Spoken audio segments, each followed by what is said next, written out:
Mi propia hija nos empujó de un acantilado, y mientras yo yacía en el suelo, con los huesos rotos y la sangre escurriendo por mi cara, escuché a mi esposo susurrar: «No te muevas, Ana. Finge que estás muerta». Pero lo peor no fue el impacto de la caída de 30 metros. Fue cuando el secreto que nuestra hija guardó por 2 décadas fue revelado. Pero antes de seguir, verifica si ya te suscribiste al canal y escribe en los comentarios: ¿desde dónde estás viendo este video? Nos encanta saber hasta dónde llegan nuestras historias. Nunca imaginé que a mis 58 años estaría fingiendo estar muerta para escapar de mis propios hijos. Durante 35 años construí lo que creía era una familia perfecta. Nuestras mañanas comenzaban con el aroma de café recién hecho y el sonido de las montañas de Oaxaca a lo lejos. Yo enseñaba literatura en la secundaria, mientras Jorge creaba muebles artesanales en su carpintería. Teníamos 2 hijos, Ricardo, nuestro primogénito, carismático y protector, y Alejandra, 5 años menor, siempre reservada y observadora. Los domingos nos reuníamos todos en la mesa que Jorge esculpió con sus propias manos. Ricardo hablaba animadamente sobre sus planes de ser arquitecto, mientras Alejandra jugaba con su comida, evitando el contacto visual. Por la noche, Jorge y yo caminábamos por la playa de Cancún, planeando nuestra jubilación, soñando con los viajes que haríamos cuando los hijos siguieran sus propios caminos. Yo era feliz, o al menos creía serlo. Todo cambió una noche de septiembre hace exactamente 20 años. Ricardo no regresó a casa después de salir con amigos. Esperamos hasta la madrugada, llamando frenéticamente a todos los que conocíamos. Alejandra se quedó en su habitación, diciendo que estudiaba para los exámenes, pero había algo extraño en su comportamiento que no pude descifrar en ese momento. Jorge salió con los vecinos a buscar a Ricardo. Al amanecer, encontraron su cuerpo en el fondo de un barranco cerca de la playa de Cancún. La policía concluyó que fue un accidente, que probablemente se resbaló en la oscuridad. Nunca cuestioné esa versión. ¿Cómo podría imaginar la verdad? El funeral fue el día más oscuro de mi vida. Usé el mismo vestido negro que en el entierro de mi madre. Alejandra se mantuvo extrañamente tranquila, mientras yo me derrumbaba en lágrimas. Jorge me sostuvo con fuerza cuando mis piernas flaquearon. Ahora entiendo por qué él parecía cargar un peso aún mayor que la pérdida de nuestro hijo. Después de la muerte de Ricardo, Alejandra cambió por completo. Se volvió más atenta y cariñosa, ayudando en las tareas del hogar y pasando más tiempo con nosotros. Lo interpreté como su forma de lidiar con el luto, de llenar el vacío que dejó su hermano. ¡Qué cruel error! Los años pasaron. Alejandra se casó con Manuel, un hombre tranquilo de un pueblo vecino, Puebla. Tuvieron 2 hijos hermosos. Finalmente sentí que la vida nos estaba dando una segunda oportunidad. Manuel me llamaba mamá, y Alejandra había seguido los pasos de su padre, abriendo su propio taller de muebles artesanales. Nuestra familia parecía finalmente reconstruida. Todo parecía perfecto de nuevo, pero ahora, acostada en el fondo de este barranco con costillas rotas y el sabor metálico de la sangre en la boca, entiendo que toda esa felicidad era una mentira cuidadosamente orquestada. Las primeras señales de que algo andaba mal comenzaron hace unos 4 meses, cuando Jorge y yo decidimos actualizar nuestro testamento. Entre nuestra casa frente al mar, el terreno que heredé de mis padres y nuestros ahorros, teníamos aproximadamente 8 millones de pesos mexicanos para dejar como herencia. Fue Alejandra quien sugirió que visitáramos al abogado.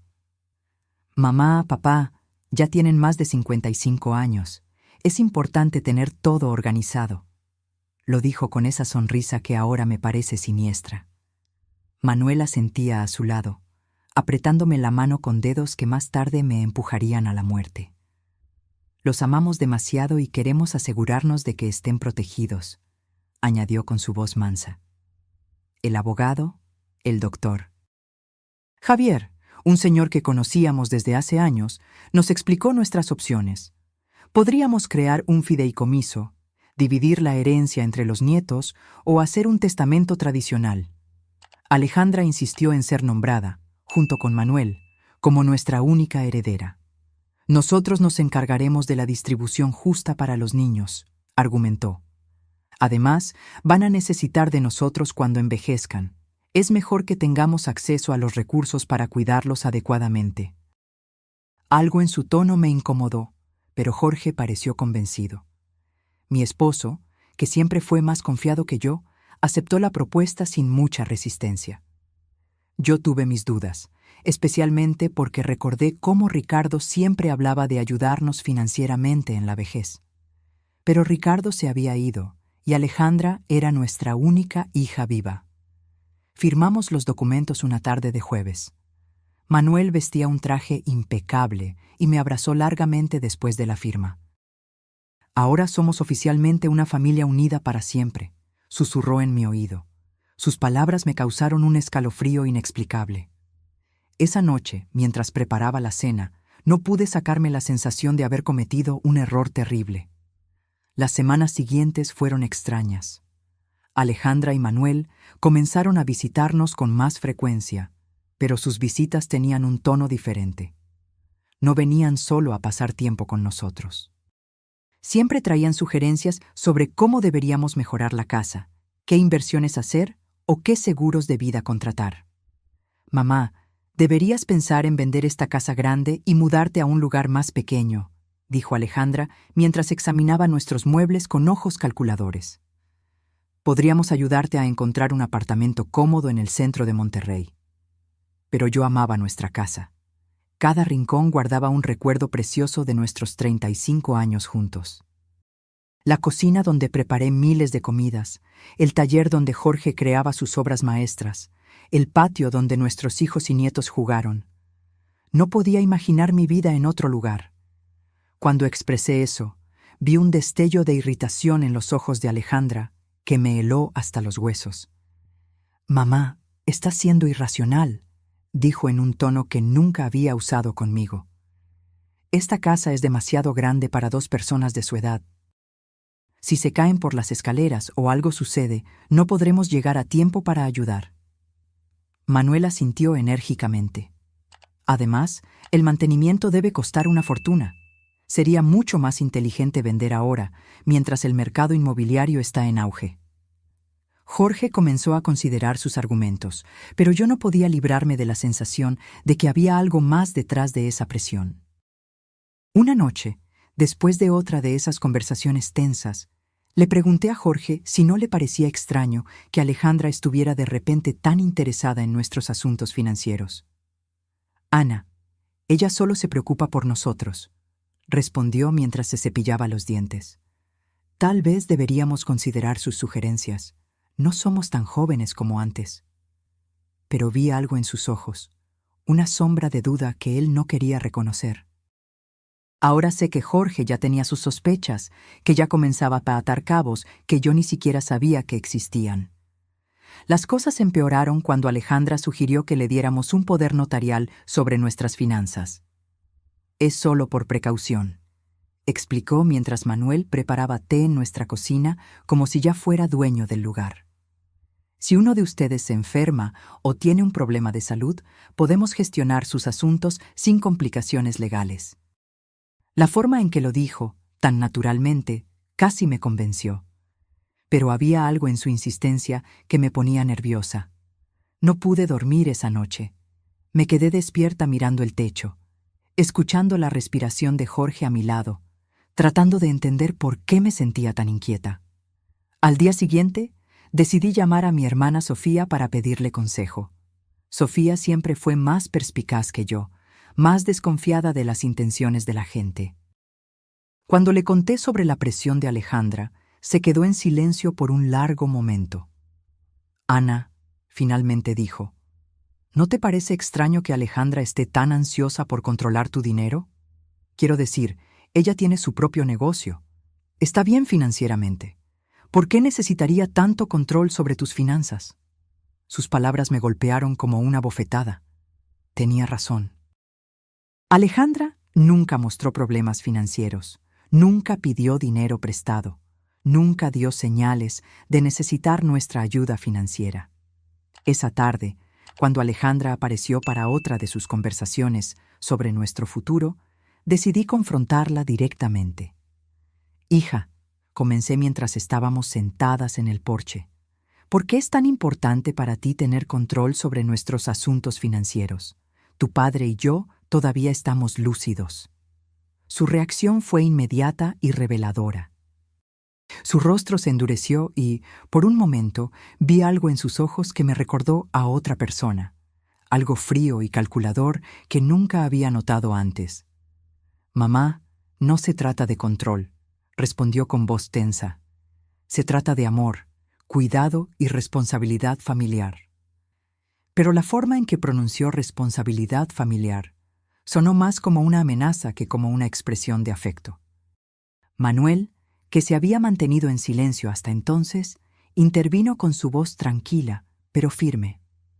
«Ana, solo queremos lo mejor para ustedes. Es doloroso verlos preocuparse por cosas que podríamos resolver fácilmente».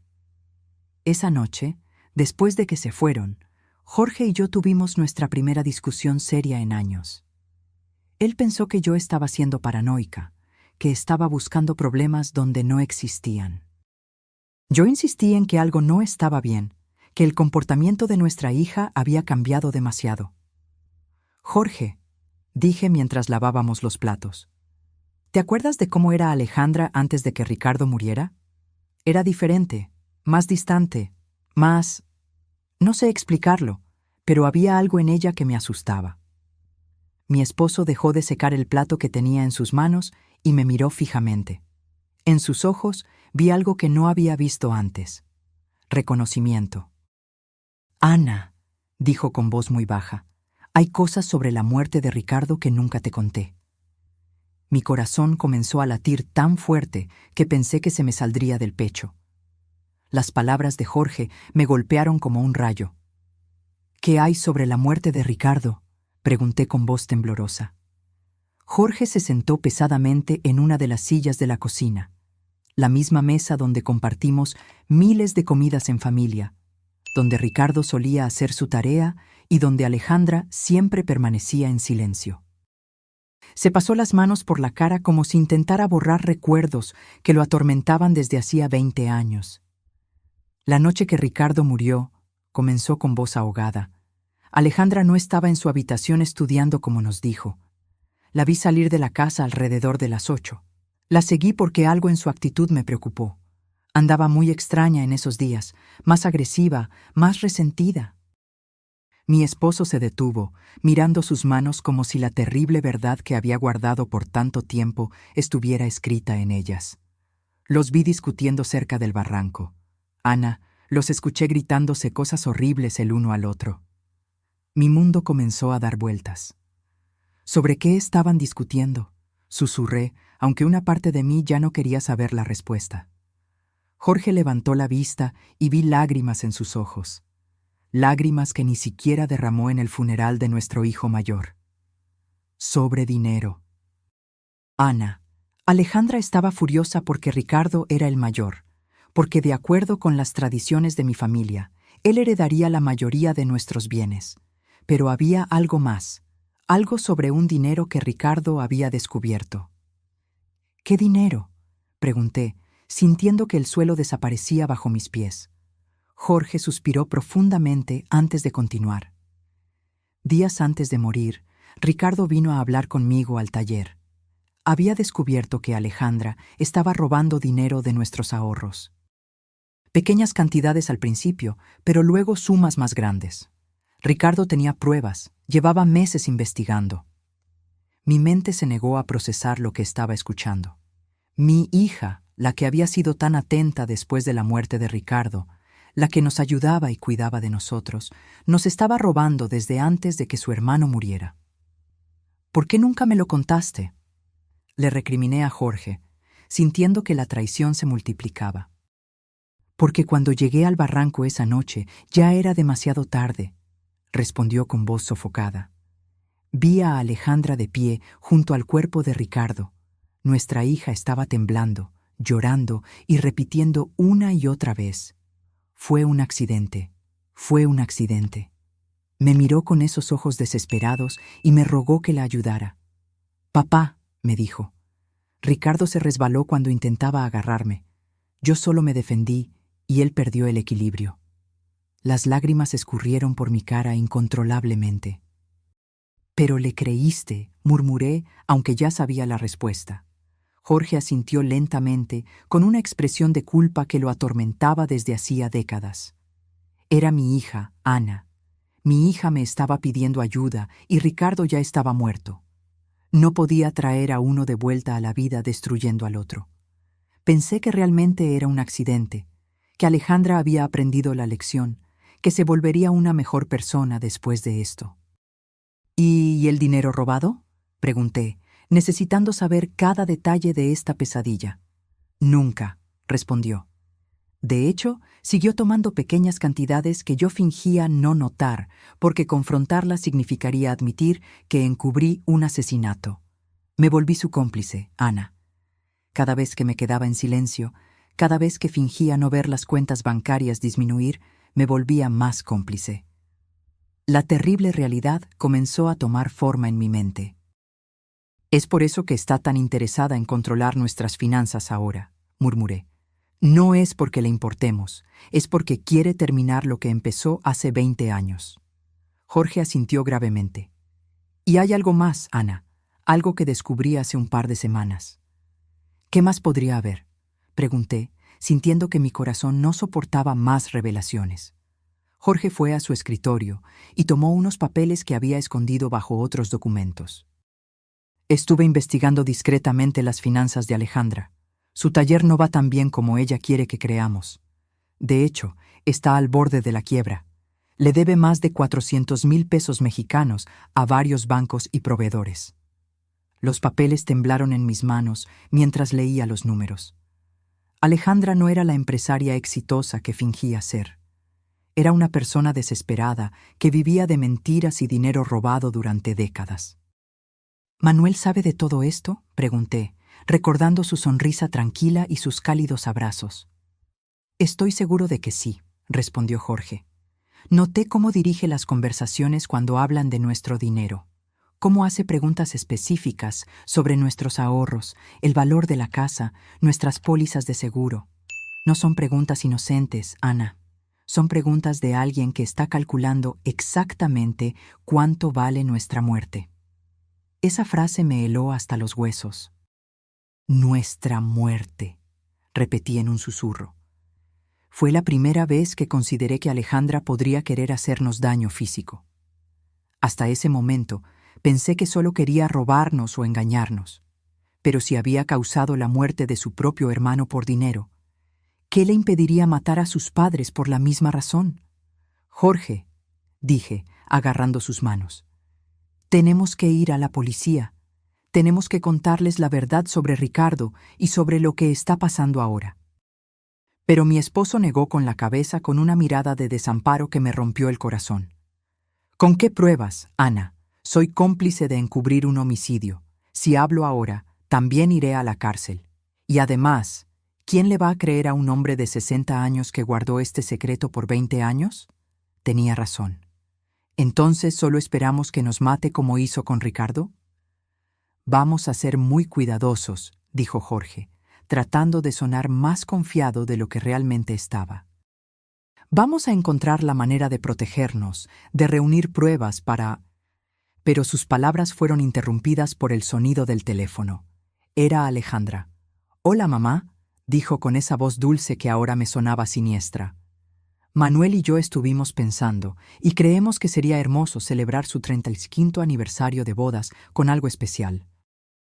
¿Qué tal si los llevamos a ese mirador en la Sierra Madre Oriental el próximo fin de semana? Podríamos hacer una caminata en familia, tomar fotos y pasar un día perfecto juntos». Mi sangre se heló. Miré a Jorge, que había escuchado la conversación y tenía la misma mirada de terror en su cara. «Es una idea muy dulce, hija», logré responder con voz temblorosa. «Pero déjanos pensarlo y te devolvemos la llamada mañana». Después de colgar, Jorge y yo nos miramos en silencio, sabiendo que acabábamos de recibir una invitación a nuestra propia ejecución. «El mirador», murmuré, «nos va a llevar al mirador para matarnos y hacerlo parecer un accidente». Jorge asintió gravemente. Esa noche no dormimos un minuto, abrazados en nuestra cama, planeando cómo podríamos salvarnos de nuestra propia hija. Los días siguientes fueron una pesadilla de terror y disimulo. Jorge y yo tuvimos que actuar como si nada hubiera pasado cuando Alejandra y Manuel vinieron a visitarnos, sonriendo cuando hablaban del viaje al mirador, asintiendo cuando nos contaban emocionados que pasarían tiempo con nosotros. Pero por dentro, cada fibra de mi ser gritaba de miedo. Sabía que estaba mirando a los ojos de los responsables de la muerte de mi hijo mayor y que ahora planeaban hacer lo mismo conmigo y con mi esposo. Manuel llegó la tarde del jueves con una mochila nueva y esa sonrisa tranquila que ahora parecía la máscara de un sociópata. «Ana, querida», dijo, abrazándome con esos brazos que pronto me empujarían a la muerte. «Compré algunos suministros para nuestra aventura en el mirador. Agua, frutas, sándwiches, todo lo que necesitaremos para el picnic». Me mostró el contenido de la mochila como si fuera un niño emocionado, pero yo solo podía pensar en cómo cada uno de esos artículos podría ser usado para encubrir nuestro asesinato. «También traje mi nueva cámara», añadió, exhibiendo una cámara digital cara. «Quiero capturar cada momento de este día especial. Serán fotos que guardaremos para siempre». La ironía de sus palabras me dio náuseas. La única foto que él tomaría sería de nuestros cuerpos rotos en el fondo de algún barranco, si es que alguien nos encontraba. Alejandra apareció cargando equipo de senderismo de aspecto nuevo. «Papá», le dijo a Jorge con entusiasmo fingido, «compré todo el equipo necesario para una caminata segura. Cuerdas, linternas, kit de primeros auxilios». Cada palabra que salía de su boca sonaba como una burla cruel. Equipo de seguridad para planear nuestros asesinatos. La perversidad de la situación me mareó. «¿No es un poco peligroso para personas de nuestra edad?», pregunté, intentando sonar casual mientras buscaba cualquier excusa para cancelar el viaje. Alejandra acarició mi mejilla con esa falsa ternura que me revolvía el estómago. «Es por eso que elegimos un sendero muy fácil y seguro», aseguró. «Es una caminata que hasta los niños pueden hacer. Además, Manuel y yo estaremos allí para cuidar de ustedes en todo momento». Sí, estarían allí para cuidar de nosotros hasta el momento exacto en que decidieran empujarnos de un acantilado. Esa noche, cuando finalmente se fueron, Jorge y yo nos sentamos en nuestro porche, temblando, no solo por el frío de la noche, sino por el terror absoluto que habíamos contenido durante horas. «No podemos ir», dije, agarrando sus manos. «Vamos a inventar alguna excusa». «Si no vamos», respondió Jorge con voz grave, «encontrarán otra manera de matarnos. Tal vez algo que parezca aún más accidental, como un incendio en la casa o un asalto que salió mal. Al menos en el mirador, sabemos lo que van a intentar hacer». Sus palabras tenían una lógica terrible, pero no me consolaban en lo más mínimo.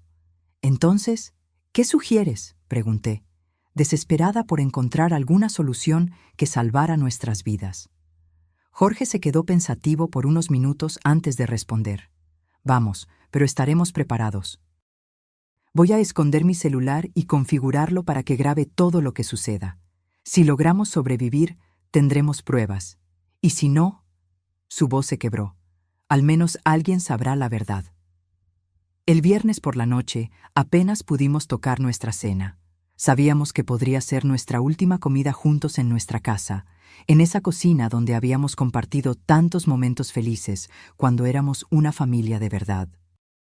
Jorge revisó su testamento una vez más, asegurándose de que si algo nos sucedía, al menos Alejandra no conseguiría todo sin que hubiera algún registro de nuestras sospechas. «Escribí una carta», confesó, mostrándome un sobre sellado. «Está dirigida a tu hermana Sofía. En ella explico todo lo que sabemos sobre la muerte de Ricardo y lo que creemos que Alejandra planea hacernos. La escondí en la caja de seguridad del banco. Si no regresamos de este viaje, al menos ella sabrá dónde buscar la verdad. Esa noche nos fuimos a la cama abrazados, susurrándonos palabras de amor que podrían ser las últimas. Si algo me sucede, dijo Jorge, quiero que sepas que estos 35 años contigo han sido los mejores de mi vida. A pesar de todo, a pesar de los errores y los secretos, te amo más que a mi propia vida. Lloré en silencio, memorizando el ritmo de su respiración, el calor de su cuerpo, el olor de su piel. El sábado amaneció con un cielo azul que parecía burlarse de nuestra situación. Alejandra llegó temprano, silbando una melodía alegre que me heló la sangre. «Buenos días, tortolitos», gritó desde la puerta principal. «¿Listos para su gran aventura?» Manuel apareció detrás de ella, radiante como si fuera el día más feliz de su vida, excepto que este era un encuentro con la muerte. Durante el desayuno, que apenas pudimos comer, Alejandra explicó la ruta que haríamos en detalle. «Es un sendero hermoso», dijo, extendiendo un mapa en la mesa. «Lleva a un mirador donde pueden ver toda la bahía de Puerto Vallarta. Dicen que la vista es espectacular». Sus ojos brillaban con un entusiasmo que parecía demoníaco. Claro, las vistas serían espectaculares. Serían las últimas que veríamos en nuestras vidas. «El sendero tiene algunas partes empinadas», añadió Manuel como si nos estuviera dando información turística útil, «pero nada que excursionistas experimentados como ustedes no puedan manejar». Su comentario sobre nuestras supuestas habilidades de senderismo sonó como una broma cruel. Éramos dos sexagenarios que apenas caminábamos por la playa de vez en cuando. Mientras cargábamos el coche, vi a Alejandra revisando meticulosamente su mochila, asegurándose de que tenía todo lo que necesitaba para su plan. Vi cuerdas, una pequeña pala y algo que parecía una bengala. «¿Para qué es eso?», pregunté, señalando la bengala.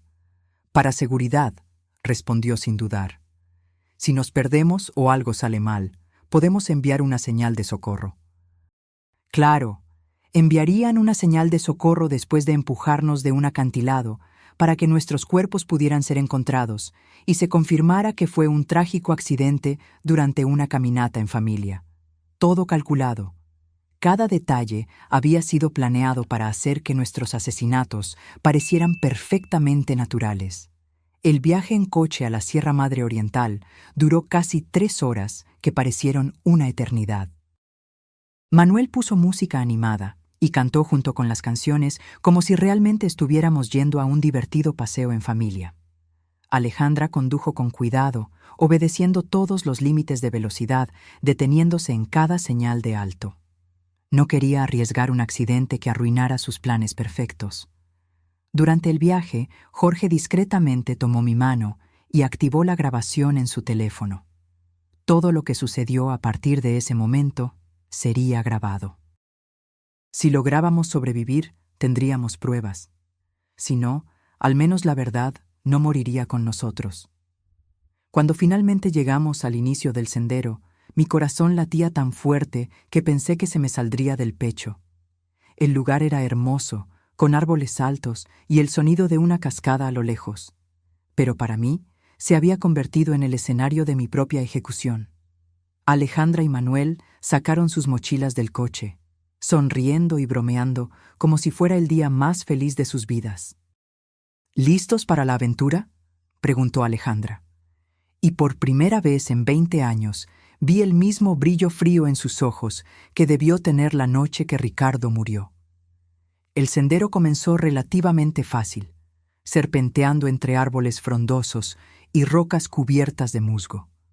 Manuel caminaba delante de nosotros, constantemente tomando fotos y comentando sobre la belleza del paisaje. «Miren esas flores silvestres», exclamó, señalando arbustos llenos de flores moradas. «Y esa formación rocosa, increíble».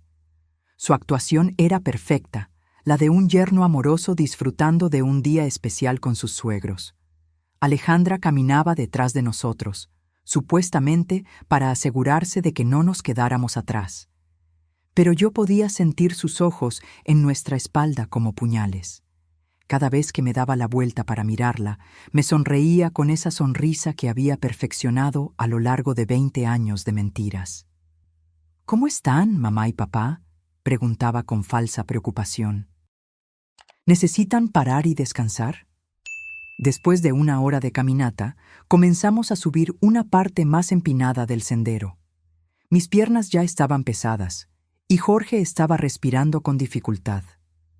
No estábamos acostumbrados a este tipo de ejercicio, y nuestros hijos asesinos lo sabían perfectamente. Habían elegido una ruta que nos agotaría físicamente, volviéndonos vulnerables para cuando llegara el momento de ejecutar el plan. Ya casi llegamos al mirador, anunció Manuel con entusiasmo. Aunque de acuerdo con el mapa que había visto en casa, todavía nos quedaba al menos media hora más de caminata, su mentira confirmó que no tenían intención de llegar al mirador oficial. El lugar donde planeaban matarnos debía estar mucho más cerca. Durante toda la caminata, intenté memorizar cada detalle del sendero, cada árbol, cada roca que pudiera servir como referencia si lograba sobrevivir, y necesitaba explicarle a la policía exactamente dónde había sucedido todo. Jorge hacía lo mismo, y ocasionalmente intercambiábamos miradas cargadas de terror y determinación. Sabíamos que estábamos caminando hacia nuestras muertes, pero también sabíamos que era nuestra única oportunidad de conseguir las pruebas que necesitábamos. ¡Miren eso!, Alejandra de repente gritó, señalando una formación rocosa que se destacaba a nuestra derecha. Ese acantilado tiene una vista increíble. Subamos allí para tomar algunas fotos especiales. Mi sangre se heló. Allí estaba, el lugar que habían elegido para nuestro asesinato. El acantilado se alzaba a unos 30 metros sobre el sendero principal, accesible por un camino secundario que parecía mucho más peligroso que el que estábamos siguiendo. Las rocas estaban sueltas, había menos árboles a los que agarrarse en caso de tropezar, y desde la cima se podía ver un precipicio que caía en un barranco profundo lleno de rocas afiladas. No sé si es una buena idea, dije, intentando sonar casual. Ese sendero parece bastante peligroso para personas de nuestra edad. Pero Manuel ya había comenzado a caminar hacia la bifurcación, cargando su mochila llena de equipo de seguridad que yo sabía que no usaría para salvarnos.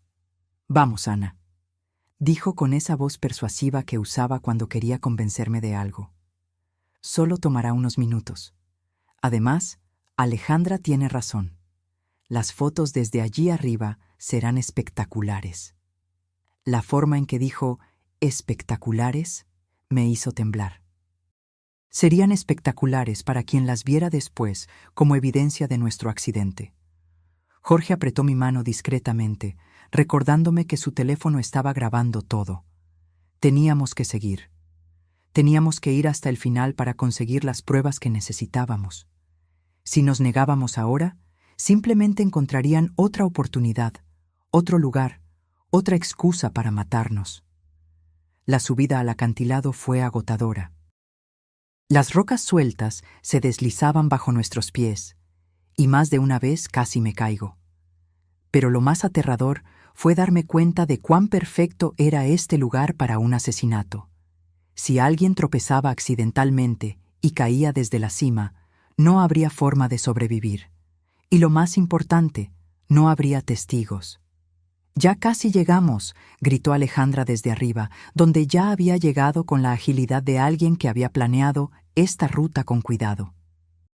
Manuel la siguió, y luego nos ayudó a Jorge y a mí a completar los últimos metros de la subida. Sus manos en mis brazos se sintieron como las garras de un depredador. El mirador era de hecho espectacular. Desde allí podíamos ver todo el valle, las montañas a lo lejos y el mar brillando en el horizonte.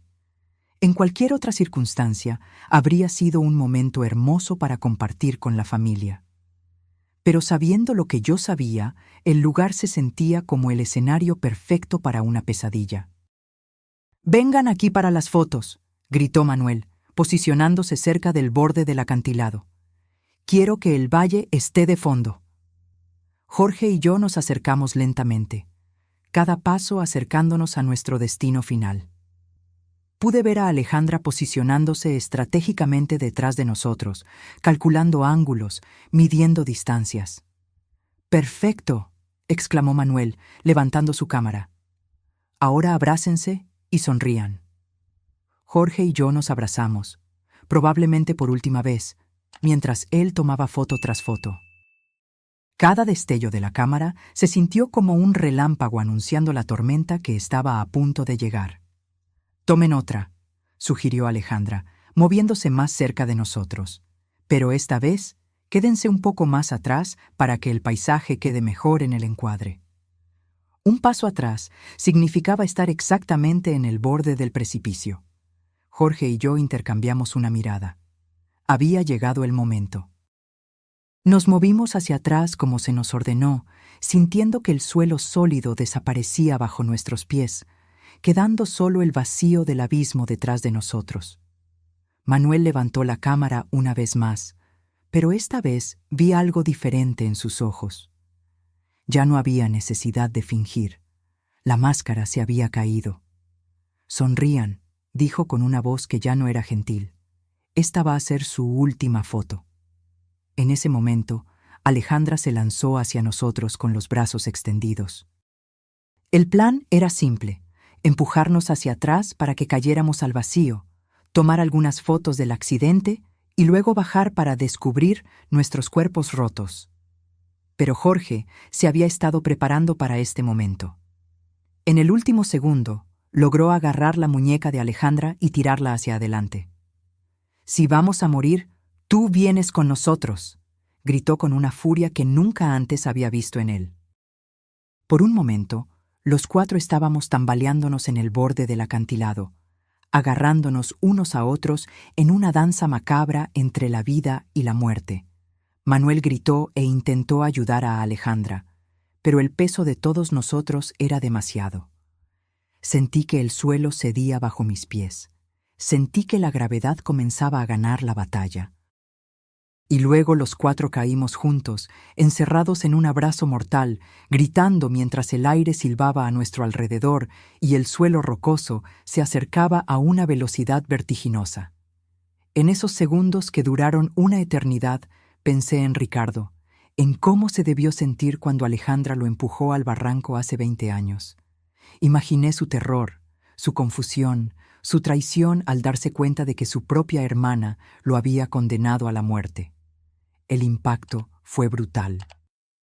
Escuché el horrible sonido de huesos rompiéndose, el sonido de mi propio cuerpo destrozándose contra las rocas. El dolor era indescriptible, pero aún más terrible era el sabor a sangre en mi boca y la certeza de que esta vez Alejandra había ganado. Esta vez no habría testigos para contar la verdad.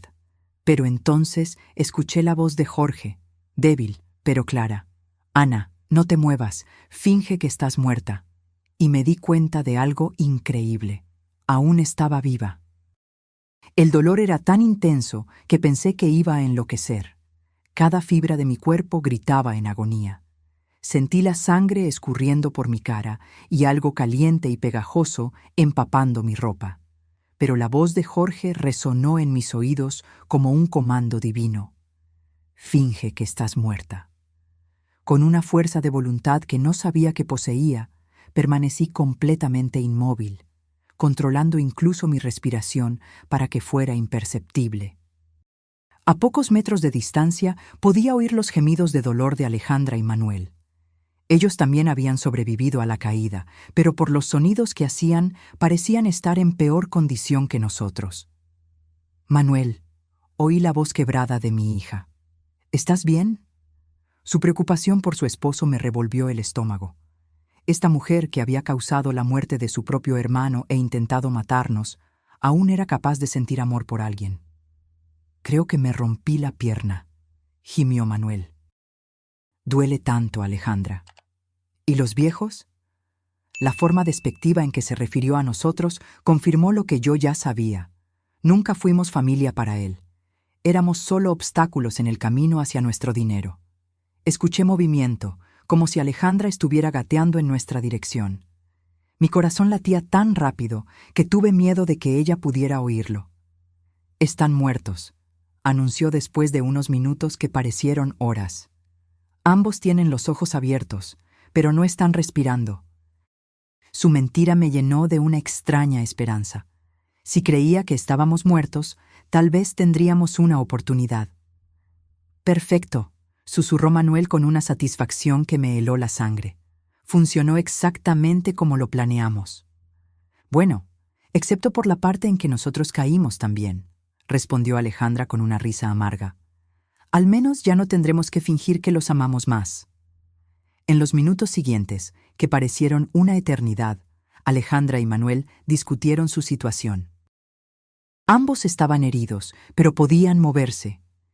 El plan ahora era arrastrarse hasta encontrar un lugar desde donde pudieran pedir ayuda y luego contar la historia de cómo habían sobrevivido milagrosamente a un trágico accidente que había matado a sus pobres padres. «Recuerda la historia», le dijo Alejandra a Manuel. Estábamos tomando fotos cuando una roca se soltó bajo los pies de papá. Él tropezó y, tratando de agarrarse, jaló a mamá con él. Nosotros intentamos ayudar, pero caímos también. Es importante que nuestras historias coincidan. Lo sé, respondió Manuel. Lo practicamos 100 veces. Somos los sobrevivientes traumatizados de una tragedia familiar. Pobres de nosotros. Perdimos a nuestros queridos suegros en un horrible accidente. Su actuación era tan convincente que si yo no hubiera vivido la verdad, habría creído cada palabra. Gradualmente, sus voces se desvanecieron mientras se arrastraban hacia lo que esperaban que fuera la salvación. Cuando el silencio finalmente cayó, Jorge susurró mi nombre tan bajo que apenas pude oírlo. «Ana, ¿estás bien?» Respondí en el mismo susurro, confirmando que estaba viva, pero terriblemente herida. «Mi pierna derecha está rota», me dijo con una voz sofocada de dolor. «Y creo que tengo algunas costillas fracturadas. ¿Y tú?» Hice un inventario mental de mi cuerpo. Sentí un dolor agudo en mi brazo izquierdo. Mi cabeza palpitaba como si alguien la estuviera golpeando con un martillo, y definitivamente había algo mal con mi hombro, pero estaba viva, y eso era más de lo que había esperado. «Estamos mal, pero estamos vivos», susurré. «El teléfono está grabando, pero no hay señal aquí abajo». Esa era la parte más aterradora de nuestra situación. Estábamos vivos, pero atrapados en el fondo de un barranco, heridos y sin ninguna manera de comunicarnos con el mundo exterior. Si nadie venía a buscarnos, moriríamos allí lentamente de sed, hambre o de nuestras heridas. «Jorge», susurré, «antes de que sea demasiado tarde, necesito que me cuentes todo. Todo lo que realmente sucedió la noche que Ricardo murió». Mi esposo suspiró profundamente, como si hubiera estado esperando este momento durante 20 años. «Esa noche», comenzó con una voz temblorosa, «Ricardo vino a encontrarme en el taller. Estaba furioso. Tenía papeles en las manos, extractos bancarios. Me mostró pruebas de que Alejandra había estado robando dinero de nuestras cuentas durante meses. Pequeñas cantidades al principio, luego sumas más grandes. Ricardo había estado investigando porque había notado discrepancias en nuestros ahorros. El dolor físico se mezcló con el dolor emocional, mientras yo escuchaba la verdad que había sido escondida durante décadas. Ricardo quería confrontar a Alejandra esa misma noche, continuó Jorge. Intenté calmarlo, convencerlo de esperar hasta el día siguiente, pero él estaba decidido. Dijo que no podía dormir sabiendo que su hermana menor nos estaba robando. «¿Y lo seguiste?», pregunté, aunque ya sabía la respuesta. Lo seguí porque tenía miedo de lo que podría pasar. Conocía el temperamento de Ricardo cuando se enfurecía, y también había notado algo extraño sobre Alejandra últimamente. Una frialdad que me daba escalofríos. «Cuando llegué al barranco», continuó Jorge, «los encontré gritándose el uno al otro. Ricardo tenía los papeles en la mano, agitándolos en la cara de Alejandra. «Eres una ladrona», le gritaba. «Estás robando a nuestros propios padres». Alejandra lo negaba todo. Decía que Ricardo estaba loco, que estaba inventando cosas. Mi corazón se aceleró mientras imaginaba la escena. Mis dos hijos enfrentándose en la oscuridad, uno acusando al otro de traición. ¿Qué pasó después?, pregunté, aunque una parte de mí no quería saberlo. Jorge se detuvo por un largo tiempo antes de continuar. Ricardo le dijo que si no devolvía el dinero y nos confesaba todo, él mismo nos diría la verdad. Alejandra se puso furiosa. Gritó que Ricardo siempre había sido el favorito, que siempre había tenido todo fácil, que era hora de que las cosas cambiaran. Y entonces, la voz de Jorge se quebró. Alejandra empujó a Ricardo. No fue un accidente. Ella lo empujó con toda su fuerza, deliberadamente. Las lágrimas corrieron por mi cara, mezclándose con la sangre de mis heridas. ¿Por qué nunca me dijiste la verdad?, pregunté, sintiendo una mezcla de rabia y desesperación. Jorge suspiró profundamente. Porque cuando llegué a donde estaba Alejandra, ella lloraba, temblaba, me decía una y otra vez que había sido un accidente, que no había tenido la intención de hacerlo. Me rogó que no te dijera nada, que no podía perderte a ti también. Pero sabías que era mentira, murmuré, sintiendo que el peso de la traición se profundizaba. Sí, pero era mi hija, Ana, mi única hija sobreviviente. ¿Cómo podía entregarla a la policía? ¿Cómo podía destruir lo que quedaba de nuestra familia? Su justificación dolió tanto como mis lesiones físicas. ¿Y el dinero robado?, continué. Alejandra prometió que lo devolvería poco a poco. Juró que había sido una mala decisión, que estaba desesperada, que nunca volvería a suceder. Pero nunca devolvió un solo centavo. De hecho, siguió robando, y yo seguí en silencio porque cada día que pasaba me volvía más cómplice de su crimen. En ese momento, escuchamos voces a lo lejos. Alejandra y Manuel habían logrado encontrar ayuda. Pronto, los equipos de rescate estarían aquí, y nuestros hijos asesinos interpretarían el papel de sus vidas, los sobrevivientes traumatizados de una tragedia familiar. Las voces se hicieron cada vez más cercanas, acompañadas por el sonido de helicópteros sobrevolando el área. El equipo de rescate había llegado, y con ellos vino el momento más crucial de nuestras vidas. Jorge y yo teníamos que tomar una decisión en cuestión de minutos. ¿Deberíamos seguir fingiendo que estábamos muertos hasta que encontráramos la oportunidad perfecta para revelar la verdad? ¿O arriesgarnos a ser rescatados junto con nuestros asesinos? Ana. Jorge susurró urgentemente. El teléfono grabó todo lo que sucedió allí arriba. Tenemos la confesión de Manuel sobre el plan. Tenemos a Alejandra admitiendo que somos obstáculos. Lo tenemos todo. Pero si nos encuentran vivos ahora, pueden destruir las pruebas antes de que logremos entregarlas a las autoridades. Tenía razón. Si Alejandra y Manuel se daban cuenta de que habíamos sobrevivido y oído sus confesiones, encontrarían la manera de silenciarnos para siempre. Esta vez no sería un accidente. Sería algo mucho más directo y definitivo. Teníamos que esperar el momento perfecto.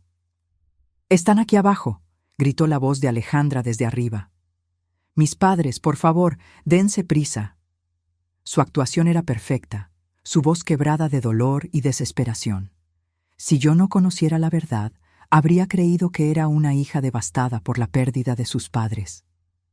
«Señora, mantenga la calma», respondió una voz autoritaria que debió pertenecer al líder del equipo de rescate. «Vamos a bajar para evaluarlos». «¿Usted y su esposo pueden moverse?» Oí el sonido de cuerdas y equipos siendo preparados para el descenso. Manuel había perfeccionado su papel como el yerno de luto. «No puedo creer que esto haya pasado», sollozó. «Estábamos tomando fotos, tan felices. Todo sucedió tan rápido. Una roca se soltó y ellos cayeron». Cada palabra era una puñalada en mi corazón porque yo sabía que él repetiría esas mismas mentiras a la policía, a los medios, a cualquiera que quisiera escuchar su versión de los eventos. Los socorristas comenzaron a bajar. Podía oír sus voces acercándose, el sonido de las botas contra la roca, el tintineo del equipo. Jorge discretamente me apretó la mano, recordándome que teníamos que mantener la actuación, sin importar lo que sucediera. «¡Están aquí!», gritó uno de los socorristas al encontrarnos. «Tenemos a 2 personas en el fondo del barranco». Se acercó a nosotros y comenzó a examinarnos. Mantuve mis ojos cerrados y mi respiración tan superficial que era casi imperceptible. Sentí sus manos buscando un pulso en mi cuello, su oído cerca de mi boca, tratando de detectar la respiración. «Este todavía tiene pulso débil», anunció, refiriéndose a Jorge. «¿La mujer? No estoy seguro. Necesito al equipo médico aquí abajo de inmediato». Mi corazón se aceleró. El plan estaba funcionando. Creerían que Jorge estaba al borde de la muerte, pero aún vivo, mientras yo estaría lo suficientemente cerca de la muerte como para no ser una amenaza inmediata. En los minutos siguientes, que parecieron horas, los paramédicos trabajaron en nosotros. Sentí que me ponían una máscara de oxígeno, revisaban mis heridas y me sujetaban a una camilla. Todo el tiempo, tuve que luchar contra cada instinto de mi cuerpo que me gritaba que abriera los ojos, que pidiera ayuda, que dejara de fingir. «El hombre está estable, pero en estado crítico», oí a uno de los paramédicos informar por la radio. «La mujer está en estado muy grave, pulso casi imperceptible. Necesitamos transportarlos al hospital inmediatamente». Perfecto. Nos llevarían al hospital, donde tendríamos la oportunidad de hablar con las autoridades sin que Alejandra y Manuel pudieran silenciarnos. Durante la subida en las camillas, pude oír los sollozos de Alejandra y las palabras de consuelo que los socorristas le ofrecían a ella y a Manuel. «Fuiste tan valiente por sobrevivir a esto», le dijo alguien. «Es un milagro que estés relativamente bien». Si supieran que el verdadero milagro era que Jorge y yo estábamos vivos para contar la verdad. En el helicóptero médico, mientras volábamos hacia el hospital, podía sentir la presencia de Jorge en la camilla a mi lado. Los paramédicos estaban enfocados en mantenerlo estable, y por sus conversaciones entendí que él estaba en estado crítico. Sus lesiones eran más serias que las mías, y por un momento terrible, temí que él pudiera morir antes de que tuviéramos la oportunidad de revelar la verdad. «Señora», oí a uno de los paramédicos decirme, «si puede oírme, aguante. Estaremos en el hospital en unos minutos». Su voz era amable, llena de una compasión genuina que contrastaba dramáticamente con la falsedad que yo había estado oyendo de mi propia familia. Cuando llegamos al hospital en Ciudad de México, el caos fue inmediato. Médicos y enfermeras corrían de un lado a otro, gritando órdenes médicas que yo no entendía.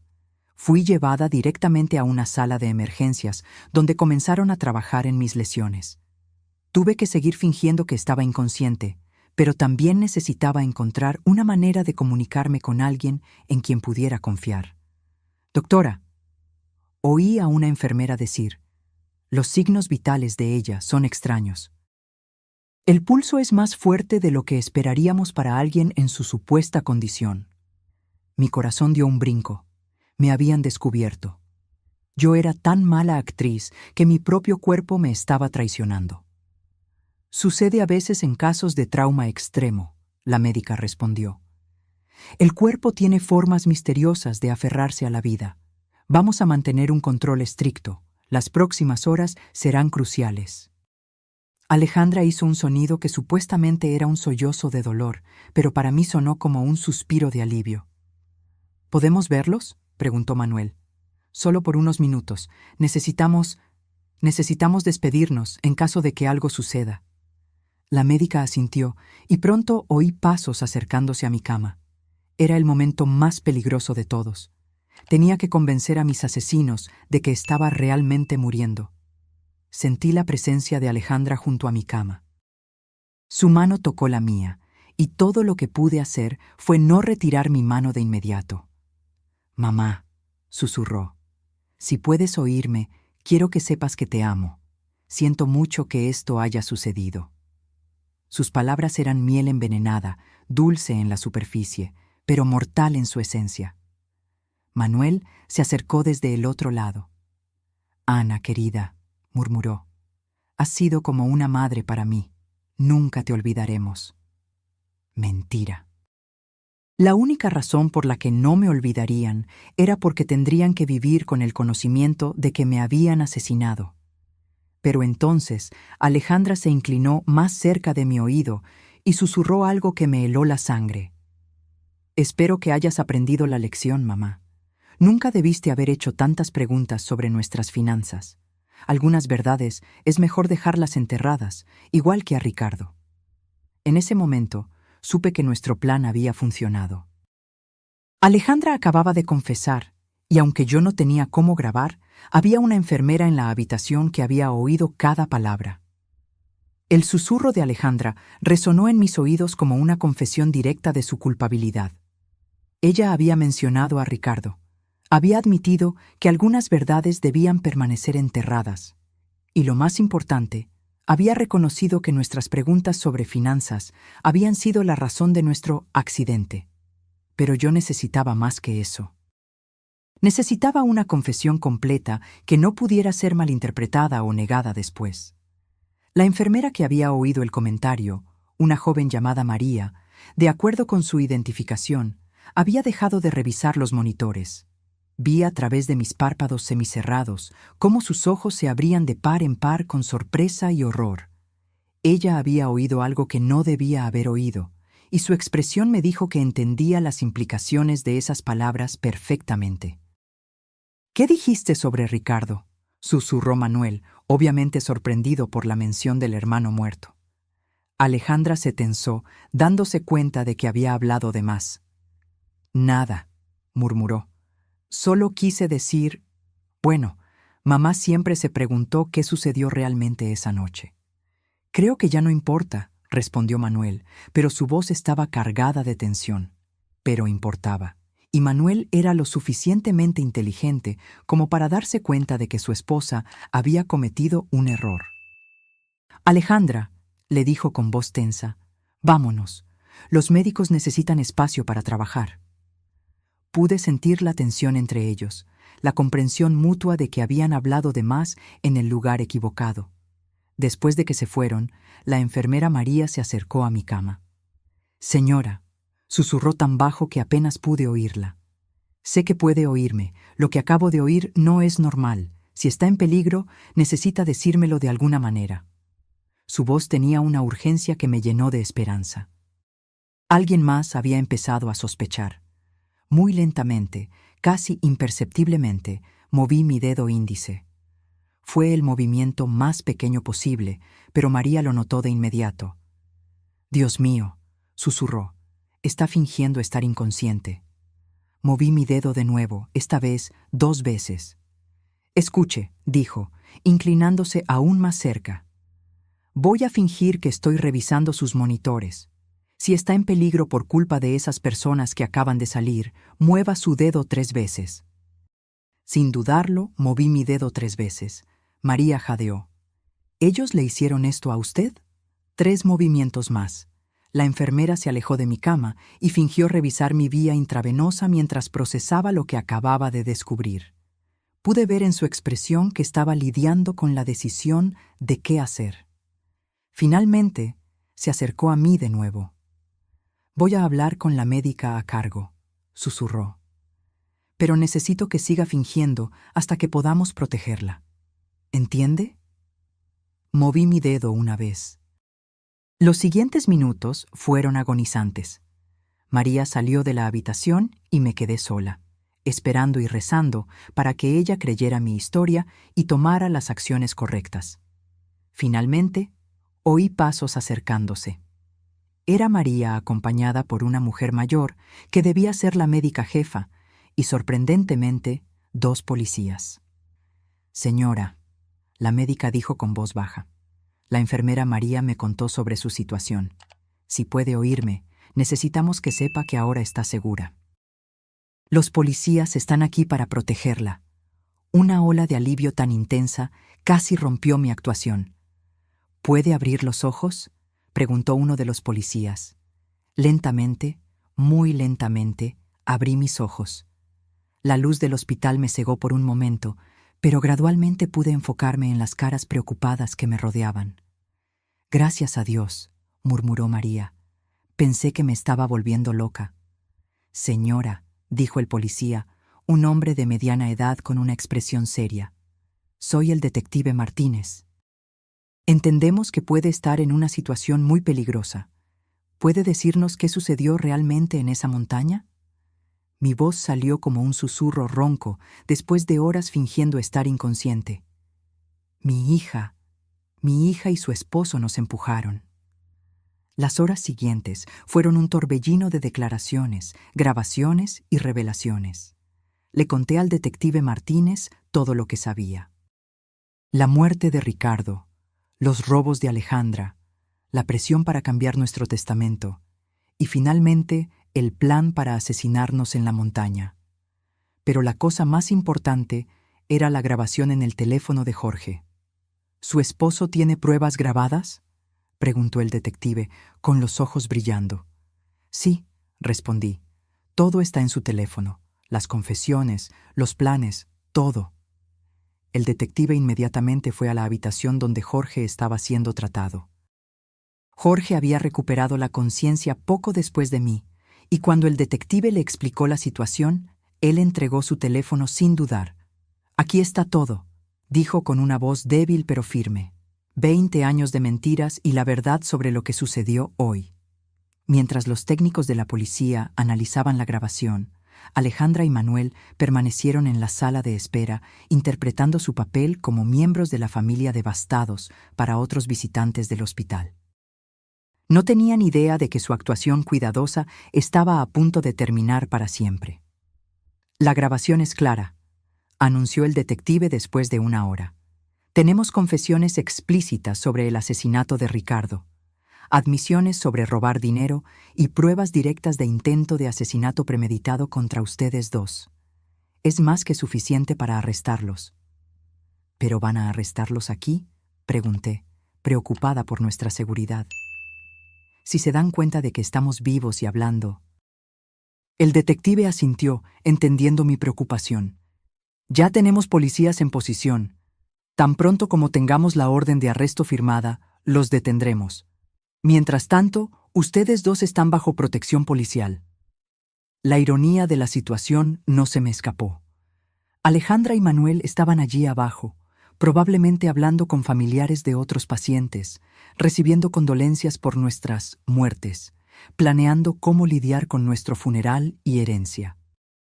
No tenían idea de que en las habitaciones del piso de arriba del hospital estábamos desmantelando su mundo de mentiras cuidadosamente construido. ¿Hay algo más?, pregunté, sintiendo que algo aún me inquietaba. El detective tomó una carpeta de papeles. Después de escuchar su historia, investigamos preliminarmente las finanzas de su hija. No solo está en bancarrota, como usted sospechaba, sino que también le debe dinero a algunas personas muy peligrosas, usureros que no aceptan excusas. Mi sangre se heló. ¿Quiere decir que no éramos solo inconvenientes para ella? Usted y su esposo eran su única salvación, confirmó. Con su herencia, ella podría pagar sus deudas y empezar de nuevo. Sin ustedes, ella probablemente estaría muerta en unas semanas. Esa revelación añadió una nueva dimensión a la traición. Ella no nos veía solo como obstáculos, nos veía como su salvación financiera. Nuestra muerte no era solo conveniente para ella, era absolutamente necesaria para su supervivencia. ¿Y qué va a pasar con nuestros nietos?, pregunté, sintiendo una nueva ola de dolor al pensar en los niños inocentes de Alejandra y Manuel. Los servicios sociales asumirán la custodia temporal de ellos. El detective respondió amablemente. Pero, por lo que entiendo, usted podría solicitar la tutela tan pronto como se recupere de sus lesiones. La idea de criar a los hijos de nuestros propios asesinos era abrumadora, pero también era la única manera de asegurar que algo bueno saldría de esta pesadilla. Esos niños eran inocentes y merecían una oportunidad de crecer en un hogar donde el amor era real, no fingido. Es hora, anunció el detective cuando un policía entró en la habitación con papeles en las manos. Las órdenes están firmadas. Vamos a arrestarlos ahora. A través de la ventana de mi habitación que daba al vestíbulo del hospital, pude ver a los policías posicionándose discretamente. El momento que había esperado durante 20 años finalmente había llegado. Alejandra y Manuel, oí la voz firme del policía a cargo. Están arrestados por el asesinato de Ricardo y por el intento de asesinato de Ana y Jorge. El silencio que siguió fue ensordecedor. Luego la voz histérica de Alejandra. ¿De qué está hablando? Nosotros somos las víctimas aquí. Nuestros padres murieron en un accidente. Señora, el policía respondió con calma. Sus padres están vivos y han proporcionado pruebas completas de sus crímenes. Hubo un momento de silencio absoluto, seguido por un grito de desesperación de Manuel. Eso es imposible. Nosotros los vimos morir. Estaban muertos. Su confesión involuntaria fue capturada por las grabadoras de la policía, añadiendo otra pieza de evidencia al caso. Por la radio, oí a Alejandra comenzar a culpar a Manuel. Todo fue idea de él. Yo no quería hacer nada de esto. Él me obligó. Y Manuel, en su desesperación, gritó. Tú fuiste quien sugirió el acantilado. Tú planeaste todo esto desde el principio. En cuestión de minutos, la alianza que había durado por años se desmoronó mientras cada uno intentaba salvar su propia piel. El detective Martínez regresó a mi habitación 1 hora después con una expresión de satisfacción mezclada con tristeza. Están arrestados y de camino a la comisaría, informó. Ambos están tratando de culpar al otro, lo que solo fortalece nuestro caso. Pero hay algo más que necesito decirle. ¿Qué más?, pregunté, aunque no estaba segura de si mi corazón aguantaba más revelaciones. Durante el arresto, encontramos esto en el bolso de su hija, dijo, mostrándome una pequeña grabadora digital. Aparentemente, ella había estado grabando las conversaciones con usted y con su esposo en las últimas semanas, probablemente buscando pruebas de que ustedes sospechaban de algo. Mi sangre se heló. ¿Qué significa eso? El detective suspiró. Significa que ella sabía que ustedes estaban empezando a descubrir la verdad. El viaje a la sierra no fue una decisión espontánea, fue una respuesta directa a sus sospechas. En una de las grabaciones, se puede oír claramente a Manuel diciéndole a ella, necesitamos actuar rápido antes de que ellos vayan a la policía. La profundidad de la planificación y la frialdad del cálculo me dejaron sin aliento. No solo habían planeado matarnos, habían estado monitoreando nuestras conversaciones, evaluando el nivel de peligro que representábamos para ellos. Éramos ratones en un laberinto, y ellos habían sido los científicos observando cada uno de nuestros movimientos. Hay una cosa más, el detective continuó, que encontramos en la investigación de sus finanzas. Su hija no solo le debía dinero a usureros peligrosos, sino que también había falsificado su firma en varios documentos, intentando acceder a sus cuentas bancarias. Si ustedes hubieran muerto en ese barranco, ella habría tenido acceso inmediato a todos sus recursos. Cada nueva revelación era como otra puñalada. Mi propia hija no solo había planeado asesinarme, había estado robándome activamente, falsificando mi firma y violando cada principio de confianza familiar que yo había intentado inculcarle. ¿Cuánto dinero robó en total?, pregunté, aunque no estaba segura de si quería saber. Cerca de 180,000 pesos mexicanos en los últimos 3 años, el detective respondió.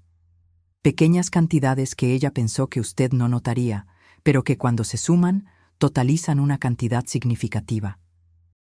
El dinero que Jorge y yo habíamos ahorrado a lo largo de décadas de trabajo duro, centavo por centavo, había sido el financiamiento de la vida de lujo de nuestra hija mientras ella planeaba nuestro asesinato. Los días siguientes en el hospital fueron un torbellino de entrevistas con la policía, visitas de abogados y llamadas de los medios que habían captado la historia. La prensa local había titulado el caso como «La traición familiar más horrible de la década», y reporteros de todo el país querían oír nuestra versión de los eventos. Mi hermana Sofía llegó de Guadalajara llorando y abrazándome como si no me hubiera visto en décadas. «Ana», me dijo varias veces. Siempre supe que había algo extraño sobre Alejandra después de la muerte de Ricardo. pero nunca imaginé que ella fuera capaz de esto. Sus palabras me confortaron porque confirmaron que mis instintos maternales no habían sido completamente ciegos. ¿Y los niños? Pregunté sobre mis nietos, que ahora estaban bajo la custodia temporal de los servicios sociales. Los visité ayer, Sofía respondió tristemente. Están confundidos, preguntando por qué sus padres no pueden volver a casa. Son demasiado jóvenes para entender lo que realmente sucedió. La abogada que contratamos, la doctora Elena, una mujer competente y compasiva, vino a vernos con noticias sobre el proceso legal. El caso es sólido, nos aseguró. Con las grabaciones, las confesiones durante el arresto y todas las pruebas financieras, es casi imposible que escapen de condenas significativas. Pero entonces añadió algo que me heló hasta los huesos.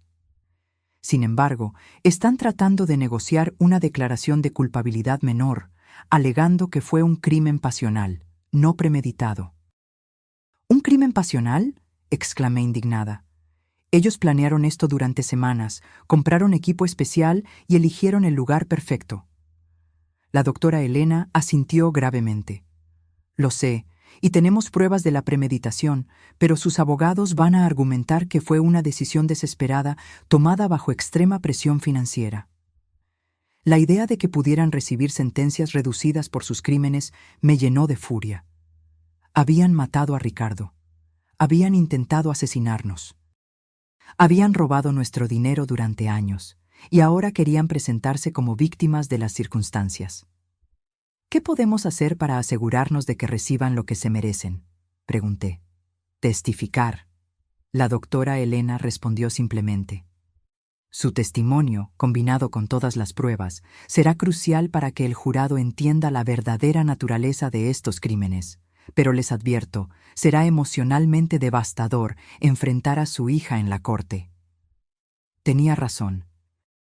La idea de mirar a Alejandra a los ojos durante el juicio, de oír a sus abogados tratando de justificar lo injustificable, de revivir públicamente cada momento de esta pesadilla, era abrumadora. Pero era lo que yo tenía que hacer, por Ricardo, por nosotros y por mis nietos, que merecían saber la verdad sobre sus padres. 3 semanas después del arresto, Jorge y yo finalmente pudimos ir a casa. Nuestras heridas se habían curado lo suficiente para permitirnos movernos, aunque él todavía necesitaba muletas, y yo tenía mi brazo en un cabestrillo. La casa se sentía extraña, como si fuera el escenario de una obra después de que todos los actores se habían ido. Todo estaba exactamente como lo habíamos dejado el día de nuestro paseo en familia. Los platos del desayuno todavía estaban en el fregadero. La cama estaba sin hacer. Las flores que Alejandra me había traído esa semana todavía estaban en la mesa de la sala, ahora marchitas y muertas. Era como si el tiempo se hubiera detenido en el momento en que nuestras vidas normales terminaron para siempre. ¿Crees que seremos felices de nuevo?, le pregunté a Jorge esa primera noche de regreso mientras estábamos acostados en nuestra cama familiar. Él me abrazó con su brazo no herido y suspiró profundamente. No lo sé, Ana, dijo, pero estamos vivos. Tenemos la verdad de nuestro lado y por primera vez en 20 años no tenemos que vivir con secretos. El juicio comenzó 6 meses después. El día que tuve que testificar, miré a Alejandra directamente a los ojos por primera vez desde el arresto. No vi remordimiento, ni dolor. No vi a la hija que había criado. Vi a una extraña fría y calculadora que se había disfrazado como mi hija durante décadas. Cuando terminé mi testimonio, después de recontar cada detalle horrible de nuestra experiencia, me dirigí a ella directamente desde el banquillo de los testigos. Alejandra, no sé quién eres, pero ya no eres mi hija.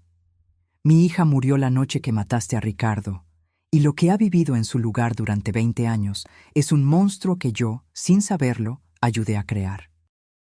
El jurado deliberó durante 2 días antes de encontrar a Alejandra culpable de homicidio intencional por la muerte de Ricardo y de intento de homicidio agravado por lo que nos hizo a nosotros. Manuel recibió la misma condena como cómplice.